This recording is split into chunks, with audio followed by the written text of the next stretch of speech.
40 सीटों पे लड़ेगी, आपको 5 गया है, इसका अनाउंसमेंट हो गया है, आपकी पहली प्रतिक्रिया? ये सबसे पहले मैं हमारे प्रधानमंत्री और हमारे गठबंधन के नेता आदरणीय प्रधानमंत्री श्री नरेंद्र मोदी जी का हृदय से आभार प्रकट करता हूं। जिस तरीके से उन्होंने हमारी पार्टी के मान सम्मान को बरकरार रखा, जिस तरीके से हमारी पार्टी की उन्होंने चिंता की, मैं उनको विशेष तौर पर धन्यवाद देता हूं। हमारे गठबंधन के अहम सहयोगी जनता दल यूनाइटेड और हमारे मुख्यमंत्री नीतीश कुमार जी, इस गठबंधन में मौजूद हमारे तमाम साथी उपेंद्र कुशवाहा जी, आदरणीय मांझी जी, तमाम साथियों का मैं आभार प्रकट करता हूं कि उन्होंने जिस तरीके से इस गठबंधन को मजबूती देने के लिए इतनी सहजता से सीटों का बंटवारा किया। यकीनन जब कोई बड़ा गठबंधन बनता है तो हर दल को छोटे मोटे कॉम्प्रोमाइजेस करने पड़ते हैं, थोड़ी बहुत कुर्बानियां हर किसी को देनी पड़ती है। और मुझे लगता है कि एक बड़े जो लक्ष्य हमारे प्रधानमंत्री जी ने हम तमाम एनडीए के साथियों के लिए तय किया है 400 प्लस सीटों के साथ जीतने का, उसके लिए मुझे लगता है हर दल ने बहुत सहजता से, मुझे भी अपनी एक सीट कम करनी पड़ी, वो भी हम लोगों ने बहुत सहजता से की। जनता दल यूनाइटेड ने भी अपनी एक सीट कम की।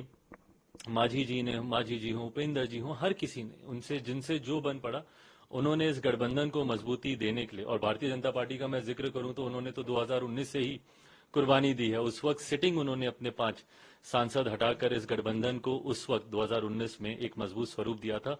और आज उससे ज्यादा मजबूत स्वरूप, उस वक्त जो साथी हम लोग के साथ नहीं थे, आज वो भी हमारे साथ इस गठबंधन में मौजूद हैं।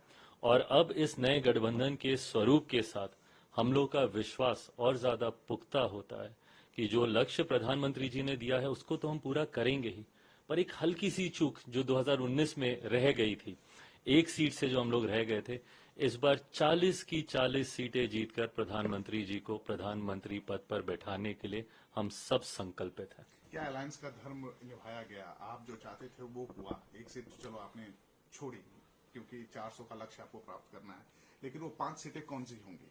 भाई, इसका जिक्र भी प्रेस कॉन्फ्रेंस में किया गया। लोक जनशक्ति पार्टी जमुई, जहां से मैं वर्तमान में सांसद हूं और मेरी वो कर्म भूमि रही है, जमुई हम लोग के पास है। और मेरे पिता की पहचान, मेरे पिता की कर्मभूमि, जिस धरती को उन्होंने अपनी मां माना था, हाजीपुर, ये दोनों सीटें एक अलग महत्व मेरे लिए व्यक्तिगत तौर पर मेरे परिवार के लिए रखती हैं। तो जमुई और हाजीपुर के साथ साथ समस्तीपुर है हम लोग के पास, वैशाली से हमारा ही प्रत्याशी चुनाव लड़ेगा।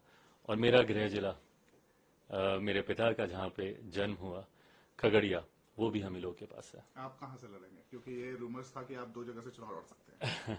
नहीं, मुझे लगता है पार्टी अंतिम फैसला इस पर लेगी, पर मुझे नहीं लगता कि 2 जगह से चुनाव लड़ने का मौका मुझे पार्टी देगी। पर इस पे अंतिम फैसला पार्टी ही लेगी। बट पार्टी के द्वारा जो मुझे जानकारी मिल रही है, कहीं ना कहीं हाजीपुर से मैं चुनाव लड़ूंगा।